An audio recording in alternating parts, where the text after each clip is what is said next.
अस्सलाम वालेकुम। Last class में हमने टेक्स्ट टूल के बारे में तमाम बेसिक चीज़ें कवर कर ली थी, जैसे कि टेक्स्ट टूल को यूज़ करके हम कैसे अपना पैराग्राफ बना सकते हैं और पैराग्राफ में एडजस्टमेंट कैसे कर सकते हैं, उसके हर एक कैरेक्टर की सेटिंग्स और तमाम चीज़ें, उसके फॉन्ट स्टाइल से लेकर उसके कलर्स, उसके स्टाइल्स, उसका साइज़, तमाम चीज़ें हमने टेक्स्ट टूल की बेसिक क्लास में कवर कर ली थी। आज की क्लास में हम देखेंगे कि टेक्स्ट टूल को यूज़ करके हम मज़ीद एडवांस लेवल पर कौन कौन सी चीज़ें कर सकते हैं। ठीक है, लेट सपोज मैंने ऑलरेडी एक शेप यहाँ पर लेके रखा हुआ है, हार्ट शेप। अब फॉर एग्जांपल अगर मैं चाहता हूँ कि जो मेरा टेक्स्ट है वो इस हार्ट शेप के अंदर फिल हो और इस तरह से फिल हो कि अगर मैं ये हार्ट शेप बाद में हटा भी दूँ तो मेरे पास जो फॉन्ट है वो इस तरह से आ रहा हो कि इस हार्ट शेप की बाउंड्री के साथ कांटेक्ट में हो और कम्प्लीटली एक शेप बना रहा हो। आपने अक्सर इस तरह से ग्राफिक्स में देखा होगा कि फॉन्ट ही पूरा एक शेप बना रहा होता है, ठीक है, और कोई बाउंड्री वगैरह नहीं होती, जस्ट फॉन्ट होता है और वो फॉन्ट की प्लेसमेंट ऐसी होती है कि वो शेप बन रहा होता है। ठीक है, इसके लिए सबसे पहले टेक्स्ट टूल सेलेक्ट करना है। उसके लिए टी प्रेस किया, जैसे टेक्स्ट टूल आ जाएगा। टेक्स्ट टूल के सिंबल पर अगर हम देखें इस वक्त रेक्टेंगल है, ठीक है, लेकिन जैसे ही हम शेप के अंदर लेकर जाएंगे तो वो रेक्टेंगल सर्किल में कन्वर्ट हो जाएगा। ठीक है, जैसे वो कन्वर्ट हो जाएगा हमने यहाँ पर शेप के अंदर क्लिक करना है। जैसे ही हम क्लिक करेंगे तो हमारे शेप के अंदर इस तरह से डमी टेक्स्ट आ जाएगा। ठीक है, अब मैंने ऑलरेडी एक टेक्स्ट कॉपी करके रखा हुआ है जो मैं यहाँ पर पेस्ट करूँगा, जिसके एडजस्टमेंट से हम इस शेप में फिल करना सीखेंगे। ठीक है, यहाँ पर साइज टेक्स्ट का थोड़ा सा बड़ा है तो इसका सेलेक्ट ऑल करके इसका साइज थोड़ा सा कम कर लेते हैं ताकि हम इसको प्रॉपरली फिलअप कर सकें हमारे शेप को। ठीक है, मैंने साइज यहाँ पर कम कर दिया।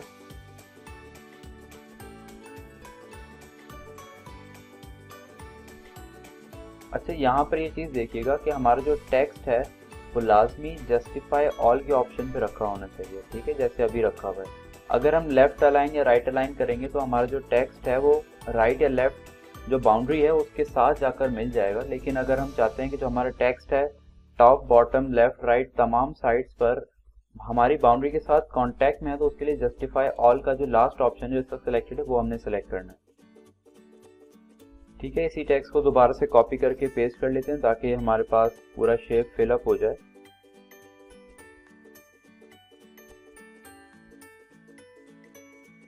ठीक है, अब अगर हम इस टेक्स्ट में जो लाइंस की स्पेसिंग है, जो इसका साइज है, जो फॉन्ट स्टाइल है, जो फॉन्ट का कलर है, जो स्पेसिंग है, तमाम चीज़ें हम टेक्स्ट टूल की बेसिक क्लास में ऑलरेडी कवर कर चुके हैं।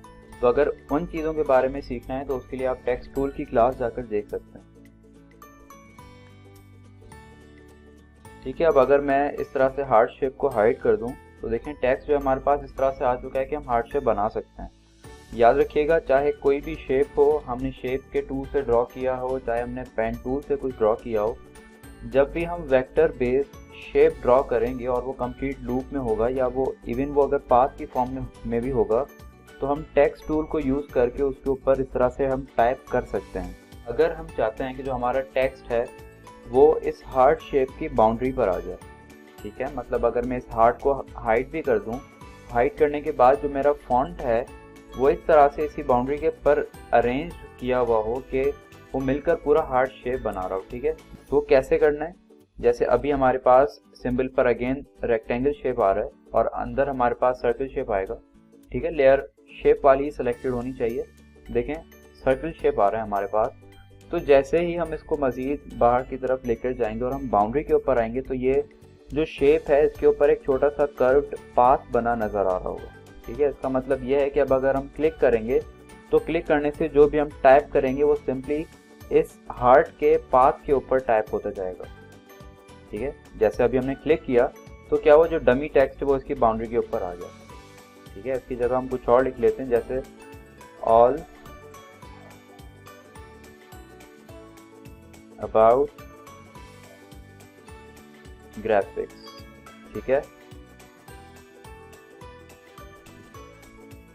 ठीक है, अभी देखें जो हमारा टेक्स्ट है वो पूरा जस्टिफाई ऑल पे रखा था, लेकिन क्योंकि उसमें सिर्फ 3 लेटर्स थे तो क्या हुआ कि जो हमारा टेक्स्ट है वो इस तरह से पूरे हार्ट में डिवाइड हो गया कि दोनों तरफ से, हर तरफ से उसमें जो स्पेसेस हैं वो इक्वल आ रही हैं। ठीक है, जस्टिफाई ऑल तो ऐसे ही होता है ना, जो हमारा टेक्स्ट है वो बाउंड्री के अकॉर्डिंगली पूरा डिवाइड हो जाता है। तो ये होने की वजह से जो हमारे 3 वर्ड्स हैं ग्राफिक्स ऑल साथ लिखा है और वो एक साथ लिखा है। ठीक है, तो अगर इनको एडजस्ट करना है तो उसके लिए यहाँ पर हमने लेफ्ट अलाइन कर लिया। ठीक है, तो ऐसे केस टू केस हमने जैसे यहाँ पर कम टेक्स्ट है तो यहाँ पर लेफ्ट अलाइन कर लिया। आप जो भी काम कर रहे होंगे वहाँ पर आपने देखना है कि आप उसको किस तरह से आपके लिए ऑप्शन सूटेबल है। ठीक है, तो यहाँ पर सारा टेक्स्ट कॉपी करके पेस्ट कर लिया, लेकिन क्योंकि हमारा लेफ्ट अलाइन का ऑप्शन रखा हुआ है तो देखें एक टॉप पर एक थोड़ा सा स्पेस रह गया। ठीक है, तो उसको फिलअप करने के लिए क्या करना पड़ेगा, लेफ्ट अलाइन के बजाय हम पूरा सेलेक्ट ऑल करके जस्टिफाई ऑल कर देंगे, तो इस तरह से पूरा जो टेक्स्ट है वो इसकी बाउंड्री के ऊपर डिवाइड हो जाएगा।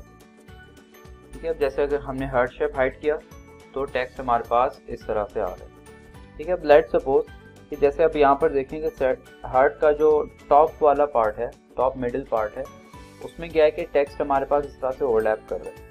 ठीक है, अब अगर आपके इस तरह से ग्राफिक्स में ऑप्शन को यूज़ करने का अगर मकसद यह है कि सिर्फ टेक्स्ट की फॉर्म में आपके पास इस तरह शेप आ रहा हो और जो टेक्स्ट होगा एक्चुअली उसकी कोई सिग्निफिकेंस नहीं है या वो रीडेबल ना भी हो तो फ़र्क नहीं पड़ता, अगर ऐसा सिनेरियो है तो हम क्या कर सकते हैं कि हम टेक्स्ट टूल की लेयर पे जाएंगे। ठीक है, राइट क्लिक करना है, राइट क्लिक करने के बाद हम ऑप्शन सेलेक्ट करेंगे रेस्टराइज टाइप का। ठीक है, रेस्टराइज से क्या होगा कि जो हमारी लेयर है वो इस वक्त वेक्टर की फॉर्म में, लेकिन रेस्टराइज करेंगे तो रेस्टर में कन्वर्ट हो जाएगी, मतलब पिक्सल्स में कन्वर्ट हो जाएगी। उसके बाद हम जितने भी सिलेक्शन वाले टूल्स हैं वो यूज़ करके हम जहाँ पर भी जो रिमूव करना चाहें, डिलीट करना चाहें, वो तमाम चीज़ें यहाँ पर अप्लाई कर सकते हैं। ठीक है, जैसे पॉलीगोनल टूल हमने चूज़ किया उससे इस तरह से हम सिलेक्शन करके और उसको हम यहाँ पे डिलीट कर सकते हैं। ठीक है, इसे डिलीट करने से फ़ायदा क्या हो, जो हमारा हार्ट का शेप है वो टॉप से बिल्कुल ही एक्यूरेटली हमारे पास कॉर्नर के साथ आ गया। ठीक है, लेकिन अगर इस तरह से आपको नहीं चाहिए कि जिसमें टेक्स्ट रीडेबल ना हो तो हम क्या कर सकते हैं कि हम इस जगह पर स्पेसेस सेंटर में ऐसे एडजस्ट कर सकते हैं कि जो हमारा फॉन्ट है वो ओवरलैप ना कर रहा हो। ठीक है, या फिर हम टेक्स्ट का साइज भी इस वाले पार्ट में थोड़ा सा रिड्यूस करके उसको एडजस्ट कर सकते हैं। लेकिन उन दोनों ऑप्शंस में भी इतनी परफेक्शन के साथ हमारे पास ये जो हार्ट की जो सेंटर में टिप है, जो पॉइंटेड जो हमारे पास कॉर्नर आ रहा है, वो उन दोनों केसेस में अचीव नहीं हो पाएगा। इसके अलावा एक और चीज़ हम टेक्स्ट टूल को यूज़ करके कर सकते हैं जो कि बहुत ज़्यादा इम्पॉर्टेंट है और बहुत ज़्यादा यूज़ की जा सकती है। जैसे ग्राफिक्स में लेट सपोज आप कोई पोस्टर, कोई एडवर्टाइजमेंट, आप इस तरह की कोई चीज़ बना रहे हैं, तो जो हमारा टाइटल होता है उस टाइटल को हमें कुछ ऐसा रखना होता है कि वो थोड़ा सा फैंसी हो या फिर अट्रैक्टिव हो। ठीक है, तो उसके लिए हम क्या कर सकते हैं कि जो हमारा टेक्स्ट है, ठीक है, फॉर एग्जांपल यहाँ पर टाइप करके पहले देख लेते हैं। एक हमने वर्ड चूज़ किया, यूनिवर्सिटी, मैं यहाँ पे टाइप कर रहा हूँ। ठीक है, साइज बढ़ा लेते हैं इसका। ओके, सेलेक्ट ऑल करके हम सेंटर पे लेकर आए वर्टिकली और हॉरिजॉन्टली। ठीक है, अब लेट्स सपोज वो जो उस ग्राफिक्स में जो टाइटल है वो टाइटल यूनिवर्सिटी का वर्ड है। अब इसको अगर मैं चेंज करना चाहता हूँ इस तरह से कि ये फॉन्ट तो मैं यही चूज़ कर रहा हूँ, लेकिन इसमें मैं ऐसी एडजस्टमेंट्स करना चाह रहा हूँ कि जो हर लेटर है मैं उसे मुझे चेंज करना हो।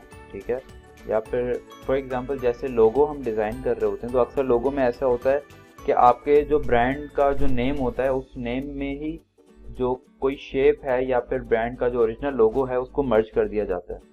ठीक है, तो उसके लिए हमें क्या करना पड़ेगा, इस टेक्स्ट को कन्वर्ट करना पड़ेगा शेप की फॉर्म में। ठीक है, जैसे यहाँ पे यूनिवर्सिटी लिखा है, फॉर एग्जांपल के यू के जैसे जो टॉप वाली लेग्स हैं या जो वी के जो एक लेफ्ट वाली लेग, और इस तरह से मैं डिफरेंट एरियाज पर हर फॉन्ट को चेंज करना चाहता हूँ जिस तरह से हम पेन टूल को यूज़ करते हैं। ठीक है, तो उसके लिए हमें क्या करना पड़ेगा, पहले इस लेयर को हमें शेप में कन्वर्ट करना पड़ेगा। लेकिन उसमें प्रॉब्लम यह है कि जब तक ये लेयर टेक्स्ट की फॉर्म में है, इसके थंबनेल में जब तक टी लिखा हुआ है तब तक हम टेक्स्ट टूल वाले तमाम बेसिक ऑप्शंस अप्लाई कर सकते हैं, जैसे पैराग्राफ की एडजस्टमेंट हो गई, कैरेक्टर की एडजस्टमेंट हो गई, टेक्स्ट का साइज़, कलर और जो टेक्स्ट फॉन्ट स्टाइल है वो चेंज करना, वो तमाम चीज़ें हम इस पर रहकर कर सकते हैं। लेकिन जैसे हम यहाँ पे लेयर पे राइट क्लिक करके कन्वर्ट टू शेप के ऑप्शन को सेलेक्ट कर लेंगे तो उसके बाद ये होगा कि ये लेयर हमारे पास कम्प्लीटली वेक्टर शेप में कन्वर्ट हो जाएगी और पेन टूल से हम उसके ऊपर वर्किंग कर सकेंगे, लेकिन टेक्स्ट टूल को यूज़ करके वो तमाम चीज़ें अप्लाई नहीं कर सकेंगे। जो कि इस लेयर के टेक्स्ट रहते हुए हम यूज कर सकते हैं। ठीक है, तो इस लेयर को हम सिंपली राइट क्लिक किया और कन्वर्ट टू शेप का ऑप्शन हमने सेलेक्ट कर लिया। ठीक है, अब देखें थंबनेल पर टी के बजाय हमारे पास नीचे थंबनेल के कॉर्नर पे सिंबल है जो कि शो कर रहा है कि हमारे पास वेक्टर शेप है। जैसे हमने ए दबाया कीबोर्ड पे तो ए प्रेस करने से क्या हुआ, डायरेक्ट सिलेक्शन टूल आ गया जिससे हम यूनिवर्सिटी के ऊपर तमाम पॉइंट्स हाईलाइटेड है जिनको यूज करके हम इसको एडजस्ट कर सकते हैं। इन तमाम एडजस्टमेंट्स को अप्लाई करने के लिए सबसे पहले पेन टूल और उसके रेलिवेंट टूल्स को सीखना बहुत इंपॉर्टेंट है। तो अगर वो चीज़ें आपको ऑलरेडी नहीं आती हैं तो उसके लिए पहले जो हमारे इस कोर्स की पेन टूल की क्लास है वो आप जाकर देख सकते हैं, पहले उसे देखें, उसके बाद आप इन चीज़ों को अप्लाई कर सकते हैं। ठीक है, अब फॉर एग्जांपल यहाँ पर मैं एडजस्टमेंट इस तरह से कर रहा हूँ कि मैंने यू की एक लेग को मैंने एक्सपेंड कर दिया और बाकी लेटर्स को भी मैं इस तरह से एनलार्ज कर रहा हूँ।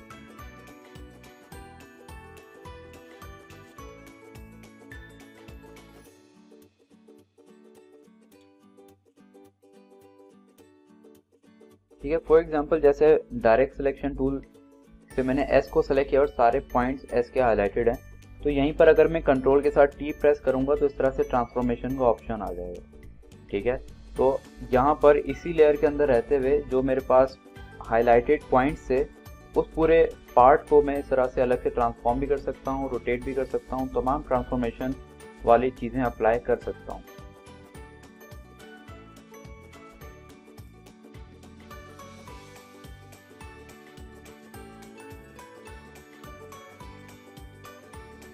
ठीक है, इस तरह से लेट सपोज इस तरह की कोई रिक्वायरमेंट थी कि हम अपने टेक्स्ट को इस तरह से अरेंज करना चाह रहे थे। अब जो हमने ब्रांड के लोगो की हमने बात की थी, ठीक है, तो उसमें अक्सर क्या होता है कि इसी तरह से फॉन्ट है और उसके साथ कोई शेप जो है मर्ज्ड होता है। ठीक है, तो हम क्या करेंगे, उसके लिए इसी लेयर के अंदर हम एक शेप ऐड कर सकते हैं जो कि हम यहाँ पर किसी दूसरे फॉन्ट के साथ भी मिला सकते हैं और उसको हम यहाँ पर सेपरेटली भी प्लेस कर सकते हैं। ठीक है, फॉर एग्जांपल यहाँ पर मैंने एक शेप सेलेक्ट कर रहा हूँ।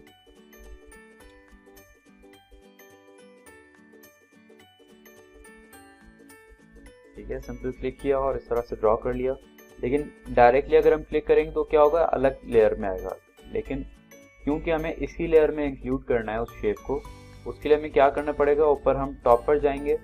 ठीक है, जहाँ पर शेप्स है उसी के ही बराबर में यहाँ पर ये सारे जो ऑप्शंस नज़र आ रहे हैं इसमें से कंबाइंड शेप्स का हमने ऑप्शन चूज कर लेना है। ठीक है, ये ऑप्शंस हैं पाथ ऑपरेशंस के। ठीक है, इसको भी, इन तमाम चीज़ों को भी हमने अलग से क्लास में कवर किया हुआ है, तो अगर इस कॉन्सेप्ट को समझना है तो उसके लिए आप वो क्लास प्रीफर कर सकते हैं। ठीक है, तो अब जैसे हम क्लिक करके अब ड्रॉ करेंगे तो अब ये यूनिवर्सिटी की लेयर में ही आएगा और जैसे हमने एस लेटर को डील किया था अलग से, बिल्कुल वैसे हम इस शेप को भी सेपरेटली हम डील कर सकते हैं और तमाम एडजस्टमेंट्स इसमें पेन टूल को यूज करके हम कर सकते हैं।